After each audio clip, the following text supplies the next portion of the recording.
Hello, welcome to Sky Sweaty Record Review, episode 177? I don't know. The only first listen new music review show hosted by a French professor immediately after leaving the YMCA. As you can tell, I'm still displaced. My YMCA shut down, so I've been doing a tour of all the YMCAs in the Rochester area. The one I went to was pretty bleak. There was no machines, it was very small, very cramped. So I'm here on a shady lane in Rochester talking to you about the band Bethlehem Steel.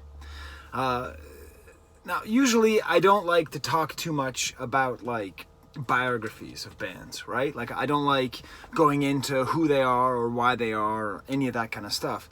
But with this band, I was just kind of curious. Are they from Bethlehem, Pennsylvania, where the steel plant is? I don't know, maybe that's interesting. And so I look it up, and as I'm listening to the music, and I'm sort of looking up this information. And I like it, it's like rock and roll, it's guitar driven, it's got a pretty good female singer who's not too affected. I'm liking it, right? And so I got to admit, even though I try to be pure and only judge based on music, a little bit of what I was thinking was tied in to the biography. And so then I read Brooklyn. And as always, my sort of bells go off. And when I think Brooklyn, I think, okay, some kid who went to NYU or Columbia and was just blessed to be able to go to such a place and be in such a center and ends up moving to Brooklyn and starting a band and becoming successful, blah, blah, blah, the Strokes, etc. But then I read further. And it turns out that this band started as friends from SUNY, Fredonia, State University of New York, Fredonia. Not to be confused with the Fredonia from the Marx Brothers film Duck Soup. They're from Fredonia. And you see, I'm a professor, as I mentioned 3 times an episode, and I teach at a SUNY. Not at that one, at a different one, but a very similar, small, liberal arts college in the middle of nowhere, Hellsville, Western New York. I say that as an individual, not on behalf. I do nothing on behalf of my college. And actually, I like the town where I teach. But in general, it's not New York City. It's not Brooklyn. So this is the thing. When you're a college teacher like me, I remember being in college. And I remember all the bands that were out there. And people were making music. And it's this whole, creative thing. And I talk to my students. I'm like, all right, where's the music at? Where are you making the music? Where's the battle of the bands? I don't know. My friend's a DJ. All right. I don't mind electronic music, but where's the rock and roll? I've been teaching at this college for 9 years. There hasn't been a single rock and roll band concert I've seen advertised. And it just fills me with despair. I'm like, is all music going forward just going to be the trust fund kids who go to Columbia and then move to Brooklyn? So, I have to admit, a lot of the reason I'm reviewing this record is because I want more college rock. And not just the elite college rock. Not just, your Vampire Weekend stuff. But rock and roll from public schools, We got to keep supporting this kind of music. So when I'm listening to this band, I basically feel like I'm listening to my own students. I mean, I'm sure they're young. I'm sure I was teaching college kids when they were in college, Just a freak of geography meant they went to Fredonia and not the college where I teach. Which, if you're from the area, it's easy to look up if you want to. It's not like there's a lot of skies who are French professors in New York. But let's actually talk about this band now that I'm 4 minutes into the video. It's my sort of pithy description is that it's Generation X music with millennial lyrics. By that, I mean it feels very much like a 90s album musically.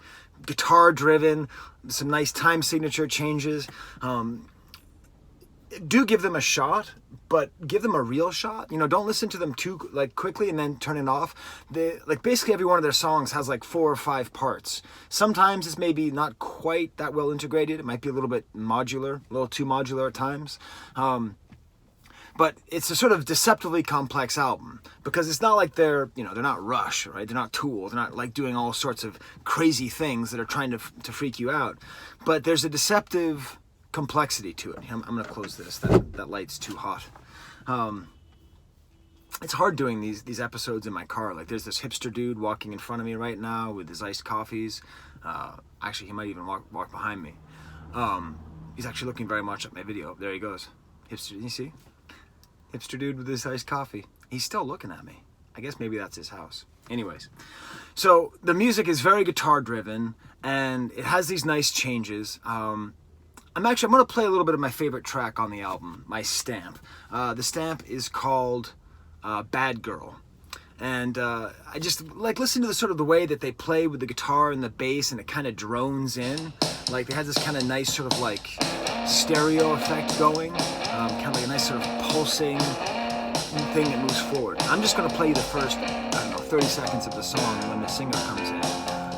But I really want you to know that like this song goes all sorts of different places. So here is Bad Girl. I believe that's the name of the song. If it's not, I'll correct it down here. By Bethlehem Steel.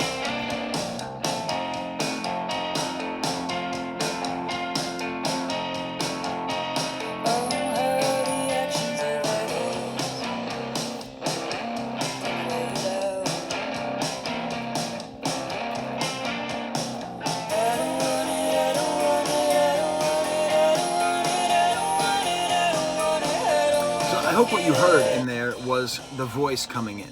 Now, apparently, based on that bio, the band has a bunch of different members, but the nucleus of the group formed or met each other at Fredonia with a female singer, I think guitar player, and another multi-instrumentalist.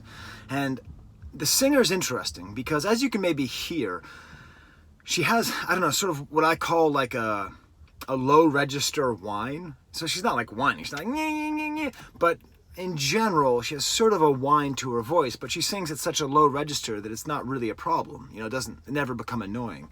I must admit that, this is a first listen new music review show, so I didn't pick up on a ton of the lyrics. So maybe I suspect, and tell me if you're a Bethlehem Steel fan, if I'm correct on this, I suspect that this is a band, I don't know, almost like a shoegaze band or something, like My Bloody Valentine or something, where the more you listen to it, the more you learn to appreciate these little parts, the more you learn to extract the vocals, which are a little bit lost in the mix. They aren't particularly catchy, that when you listen to it enough, the texture gets pulled out, and it become like a catchy thing that you end up really enjoying. That's my suspicion, that that's the kind of band this is. There is one huge exception to that. And that's the song called, wait, did I write it down here? Not Lotion. So, the thing about the 90s, right? A lot of music like this, okay?